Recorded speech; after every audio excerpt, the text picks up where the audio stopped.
Setelah merdeka harus merdesa, adil, makmur, beradab. Sambutan khusus dari Bang Hariman Siregar.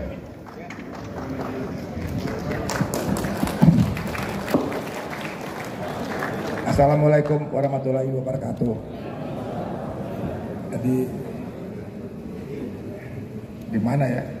Kalau saya sebut namanya semua saya kenal, sebagian kecil ya nggak kenal. Tapi mendingan saya bilang ini adalah apa ya, saudara-saudara, apa kawan-kawan yang beneran lah, yang saya nggak sangka. Walaupun saya udah pindahin ke jauh-jauh, biasanya kita di Jakarta ke Gunung Salak ini masih datang juga, jadi saya senang sekali. Itu pertama sih. Jadi terima kasih. Nah, saya ada janji 2 orang yang saya telepon, dia bilang, gua mesti pidato man. Satu lagi bilang, gua mesti baca pidato sajak. Itu satu namanya Bambang Sulistomo, udah ada di belakang tuh. Bang, sini bang. Mana Bambang nih? Ini Bambang ini anehnya dia bukan siapa-siapa, tapi karena dia waktu tanggal 15 Januari itu naik ke panggung, nyanyi-nyanyi ditangkep dia. Ditangkep, mana Bambang? Diadilin, ditanya sama jaksa, sama hakim, kamu ngapain? Saya nggak ngapa-ngapain. Semua tanya bener, pulang aja katanya. Tapi tetap ditahan. Ya bang, ini deh. Sini bang. Lu kan mau pidato, katanya lu pidato aja lu. Jadi kalau nggak saya potong ini nanti si Bambang nggak dikasih kesempatan pidato. Ah bang, jadi ini saya Bambang pidato saya dampingin. Terima kasih. Kehormatan pidato depan Dr. Hariman. Terima kasih. Assalamualaikum warahmatullahi wabarakatuh. Merdeka. Kurang kencang ente. Merdeka. Merdeka itu butuh yang namanya demokrasi. Demokrasi bisa menghasilkan kemerdekaan. Tanpa kemerdekaan nggak ada demokrasi. Demokrasi membutuhkan stabilitas politik. Ini saudara Hariman, Pak Hariman, Hariman ini selalu ngomong stabilitas karena dulu dia deket Pak Benny Murdani, deket sama Sudomo, deket sama Soeharto, bicara stabilitas politik. Nah, kalau bicara stabilitas politik, kita butuh kepercayaan rakyat. Rakyat yang percaya pada pemerintahan bisa menghasilkan stabilitas politik.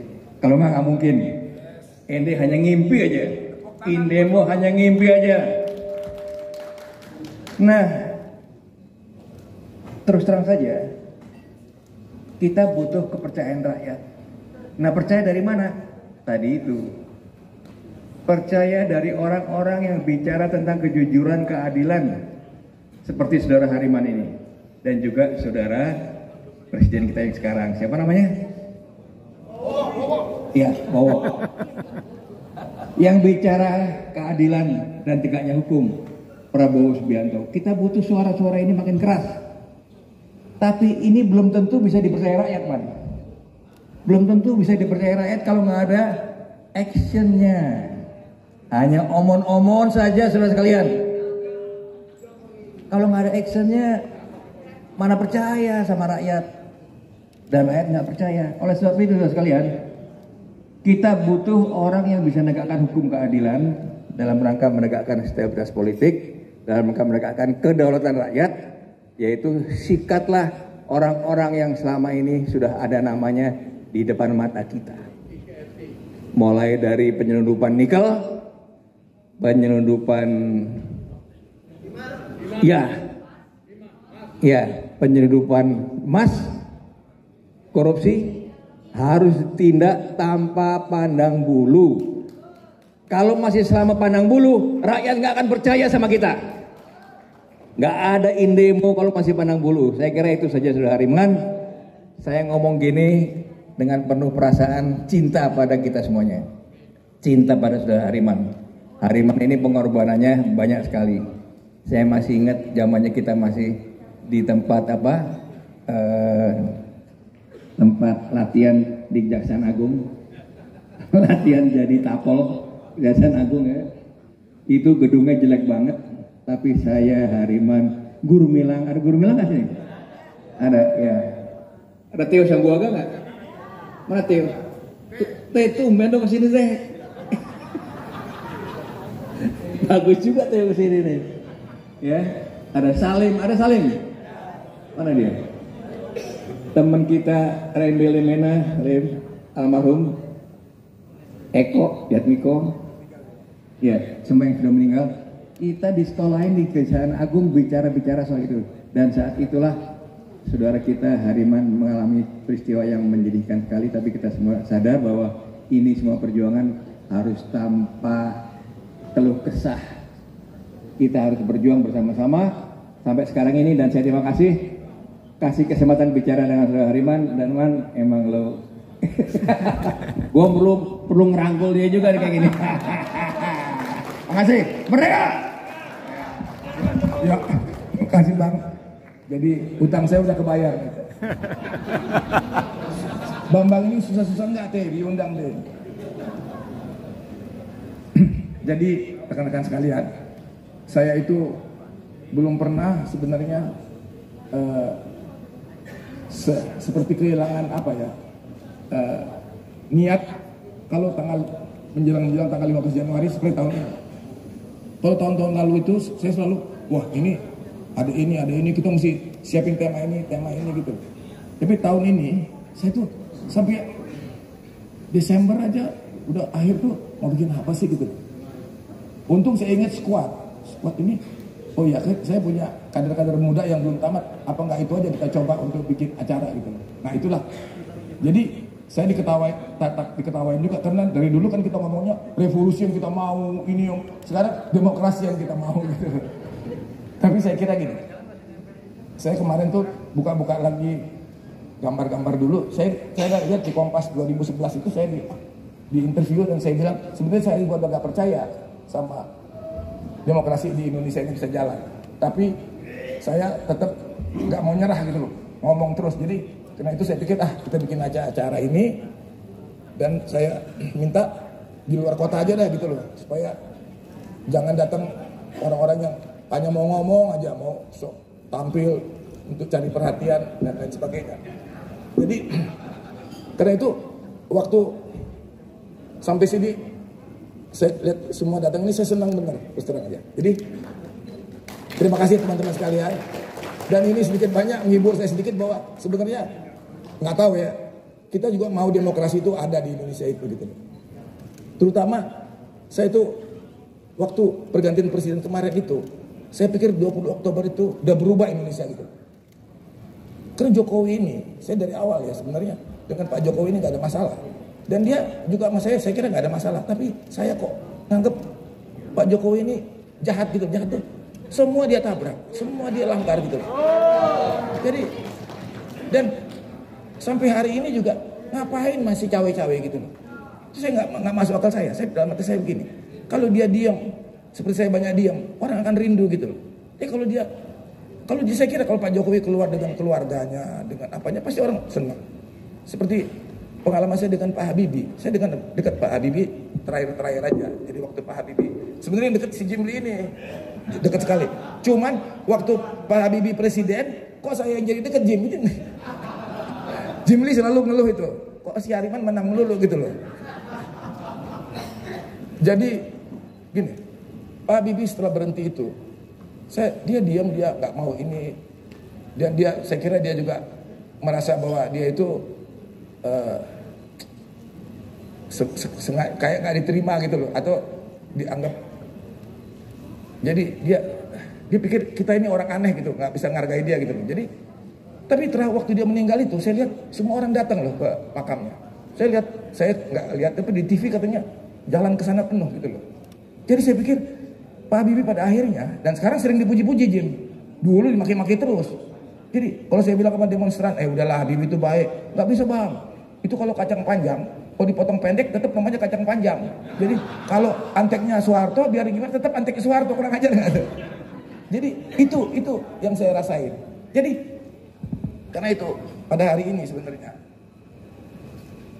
saya Sebenarnya saya udah berapa kali, saya pernah diundang ke CSIS di Amerika, juga saya bicara itu bahwa demokrasi ini sebenarnya pertama, sebenarnya ini sekarangan saya nih, bahwa demokrasi ini yang sangat penting adalah presiden yang accountable, presiden yang bisa mempertanggungjawabkan kelakuannya gitu, accountability.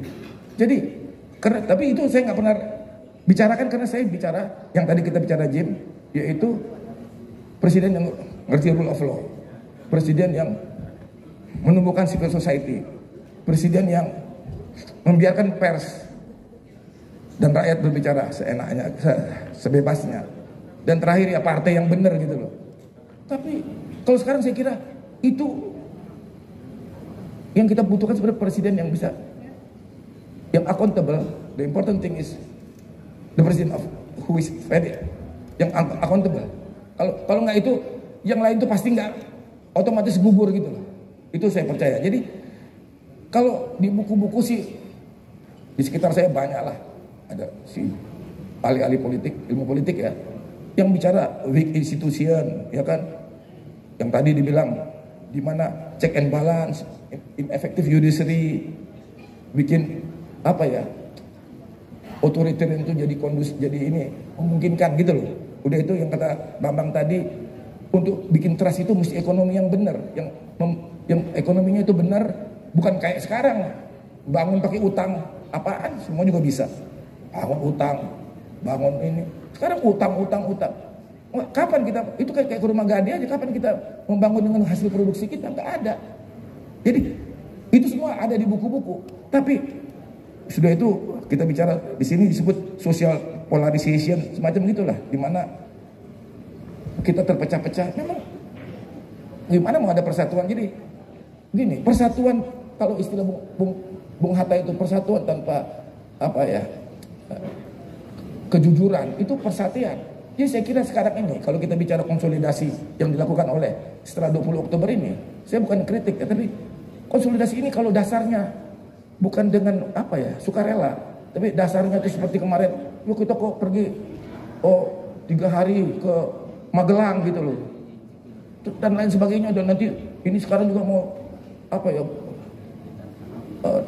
wali kota dikumpul-kumpulin. Saya kira itu, kita lihat aja sekarang nih konsolidasi. Kita ada Kimnas, Kim Emas. Itu ada kabinet. Nah ini ada anak buahnya di sini nih, ada si Mule. Tapi saya bangga Mule, bukan enggak. Tapi gimana? Rapatnya kapan? 100 orang ke gimana manggilnya? Gimana? Itu hasil apa ya? Yang sekarang ini terjadi apa namanya? Konsolidasinya. Nah, tapi konsolidasi di polisi nggak ada, konsolidasi kejaksaan nggak ada. Jadi gimana? Nunggu apa gitu loh? Yang tadi Bambang bilang. Jadi sebenarnya banyak hal-hal yang sebenarnya mesti kita bicarakan, tapi nggak berani dibicarakan. Tapi kalau ini begini, membuat kita itu makin nanti telat gitu loh. Jadi menggampangkan dan nanti akibatnya jelek sekali. Karena menurut saya kalau dari dulu ya, kita kan di penjara, saya kan ketemu Pak Bandrio, Omar Dhani dan sebagainya. Setelah itu saya keluar penjara itu, saya praktis terlibat lah di kalangan elit-elit ini gitu loh. Jadi saya dekat sama semua lah, hampir semua lah. Mulai dari Pak Yoga Sugama, kayak Pak Ali Sadikin, kayak nganggap saya anaknya kok. Itu ada teman saya Lia tuh bisa bilang tuh, kalau saya ke bapaknya pasti ketawa-ketawa, ngapain lu gitu, Pak Yoga tuh. Jadi saya lihat begini, yang saya mau katakan gini, kalau kita nggak bersihin sisa-sisa apa ya, virus-virus itu, misalnya gini, waktu Soekarno, waktu tahun 45 kita nggak selesaikan sebenarnya bagaimana soal apa sisa-sisa penjajahan itu ya. Tahun 60 kalau langsung aja ke 98 kita biarin Golkar juga masih begitu-begitu terus gitu loh. Sebenarnya ada benernya. Saya waktu itu nggak terlalu ngapain bubarin Golkar. Kalau sekarang saya pikir, nah kalau sekarang yang mesti bubarin Jokowi ini gitu loh. Kalau kita biarin itu ngurang-ngurang. Tapi itu kan bukan masalah. Kita mau ngomong sama siapa gitu loh. Jadi itu aja yang saya mau bilang dalam yang kita mau demokrasi ini. Intinya itu Bukan kita, kalau ada yang nanya, kok nggak ngomong Pancasila, man? Ya Pancasila itu udah state of mind, itu udah jiwa kita. Jadi kalau Pancasila itu pastilah berkutan dengan asa, permusyawaratan dan lain sebagainya, itu pasti kita udah di jiwa kita. Tapi demokrasi itu, kalau nggak demokrasi apa? Nggak ada. Demokrasi itu ya tadi Jim Lee bilang, man, lu mesti ngomong juga rule of ethic. Iya itu, tapi ini kan soalnya bukan ini. Jadi mesti ada konten. Kalau zaman sekarang mesti ada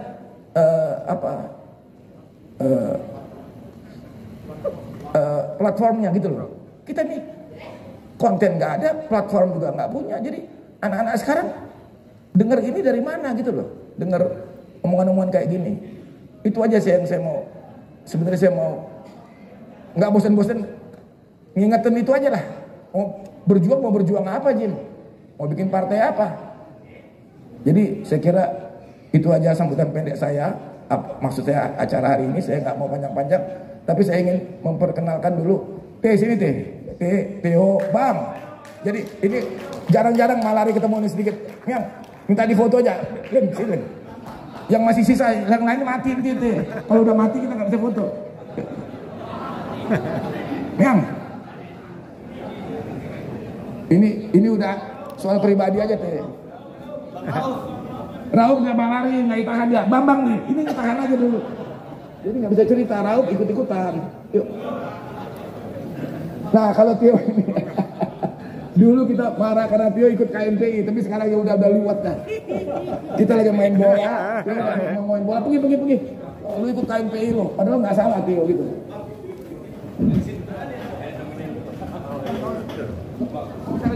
Enggak, mau foto aja. Ini sebagai dokumen kita. Saya video kan ada lagi. Ada lagi sakit ya.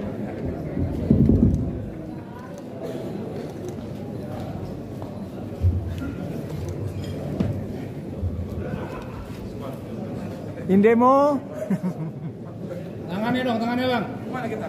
Kepal. Revolusi belum selesai. Revolusi belum selesai. Demokrasi belum selesai. Demokrasi belum selesai.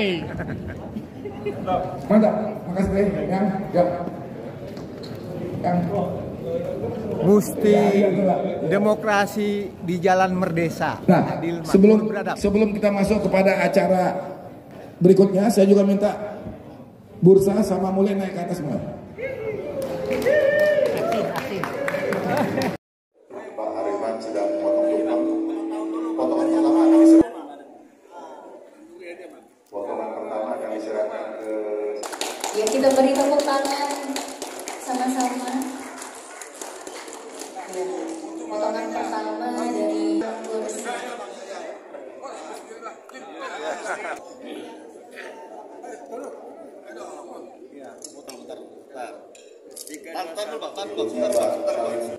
Luar biasa. Tadi juga ada.